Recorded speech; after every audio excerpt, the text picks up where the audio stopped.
حرام چیزوں اور حرام کاموں سے ہمیشہ بچتے رہو، تمہاری دعائیں قبول ہونا شروع ہو جائیں گی۔ نیک لوگوں کی صحبت تم پر فرض ہے، جس میں دین و دنیا دونوں میں فائدہ ہے۔ ضروری باتوں کی وصیت لکھ کر رکھنا موت کی تیاری کا ایک حصہ ہے۔ زندگی کا ہر لمحہ نہایت قیمتی ہے، جس کا اندازہ قیامت کے روز ہوگا۔ صدقے سے بیماری ٹلتی ہے، پرہیز فرض ہے اور علاج سنت ہے۔ دنیا میں سکون صرف ان کے لیے ہے جو اللہ کی مرضی کو اپنی مرضی اور رضا سمجھتے ہیں۔ معمولی فکر اور توجہ سے ہم دنیا کی دولت اور بے شمار اجر و ثواب حاصل کر سکتے ہیں۔ تمام مصیبتوں اور پریشانیوں کی جڑ اللہ کی نافرمانی ہے، جس کا علاج صرف استغفار کرنا ہے۔ گناہ کی طاقت کا اندازہ اس وقت ہوتا ہے جب گناہ کو چھوڑنے کی کوشش کی جائے۔ ماں باپ کی نافرمانی ایک ایسا گناہ ہے جس کا وبال بہت جلد دنیا میں ہی آ جاتا ہے۔ جس گھر میں اللہ کا ذکر ہو وہ آباد رہتا ہے، اور ذکر کے بغیر ویران ہے۔ ایمان کے بعد سب سے بڑی نعمت عافیت ہے، جو ہر وقت کی ضرورت ہے۔ ہر اچھا کام پہلے ناممکن ہوتا ہے، لیکن دعا اور ہمت سے وہ کام ممکن ہو جاتا ہے۔ غصے میں کبھی فیصلہ نہ کرو اور خوشی میں کبھی وعدہ نہ کرو۔ دین اپنی خواہشات پوری کرنے کا نام نہیں، بلکہ اللہ عز و جل کے حکم کی پاسداری کرنے کا نام ہے۔ ہمیشہ اس راستے پر چلتے رہو جو راستہ اللہ سے ملا دے۔ اگر آپ کو جینا ہے تو آپ کو اپنے مسائل سے لڑنا پڑے گا۔ اگر آپ لڑنے کے لیے تیار نہیں ہیں تو آپ کو جینے کا بھی کوئی حق نہیں ہے۔ زندگی کا مقصد خوشی حاصل کرنا نہیں، بلکہ اللہ تعالیٰ کی رضا حاصل کرنا ہے۔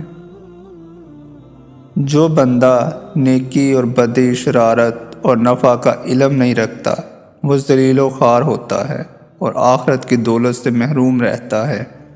انسان جلد باز ہے، جب کوئی مصیبت آتی ہے تو گھبرا کر چیخنے لگتا ہے، اور جب اس سے نجات مل جاتی ہے تو ان سنگین لمحات اور پرآشوب حالات کی ہولناکیوں کو فراموش کر دیتا ہے۔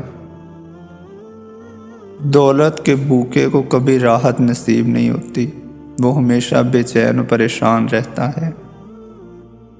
خوش اخلاقی ایک ایسا پھول ہے جو کبھی بھی نہیں مرجھاتا، مرتے دم تک کھلا سا رہتا ہے۔ علم کو ریا سے اور پیٹ کو حرام خوری سے بچائے رکھو، اسی میں تمہاری فلاح ہے۔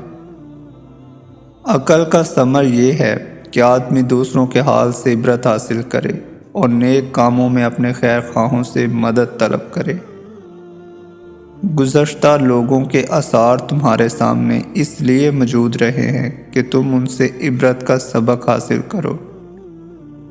جب تک آسمانی کتابوں کے عہد و پیمان توڑنے والے لوگوں کے اوقات ظاہر نظر نہ ہو، تب تک تمہیں اس کی پابندی کی برکات معلوم نہیں ہو سکتی، اور تم اس کی پابندی نہیں کر سکتے۔ داناؤں اور عقل مندوں کی خصلت یہ ہے کہ وہ آخرت کی طرف متوجہ ہوتے اور دنیا سے منہ پھیر لیتے اور جنت کے شیدائی ہو جاتے ہیں۔ سفید بگلا ایک ایسا پرندہ ہے جسے گھر میں لاؤ تو 90 سال تک غربت مفلسی گھر میں نہیں آتی۔ اس بندے کے پاس اپنا عذر بیان نہ کرو جو اس بات پر خوش ہوتا ہے کہ تیرا کوئی عذر باقی نہ رہے۔ اللہ تعالیٰ اس پر رحم کرے جس نے اپنی قدر کو پہچانا اور اپنی حالت سے آگے نہ بڑھا۔ جو شخص اپنی قدر کو سمجھتا ہے اور اس کے مطابق کام کرتا ہے، وہ اپنی قدر محفوظ رکھتا ہے۔ دو چیزیں ایسی ہیں جن کی قدر وہی جانتا ہے جس سے یہ مسلوب ہو جائیں: اول قدرت و قوت، دوم دولت مندی۔ آدمی کی قدر اس کی ہمت کے مطابق اور اس کے عمل اس کی نیت کے موافق ہوتے ہیں۔ نیک نیت رکھنے سے دنیاوی کاموں میں کامیابی حاصل ہوتی ہے اور نیت میں خلل سے بنا ہوا کام بھی الٹ پلٹ ہو جاتا ہے۔ سینے کا حسد اور کینے سے پاک ہونا عابدین کے لیے بڑی سعادت اور کامیابی کی بات ہے۔ وہ قابل رشک شخص ہے جس نے آخرت کے مقاصد حاصل کرنے میں کامیابی حاصل کر لی ہے۔ اس بے عقل سے کہیں بڑھ کر ہے جو اپنی شقاوت اور تدبیری سے جنت کی نعمتوں سے محروم رہا۔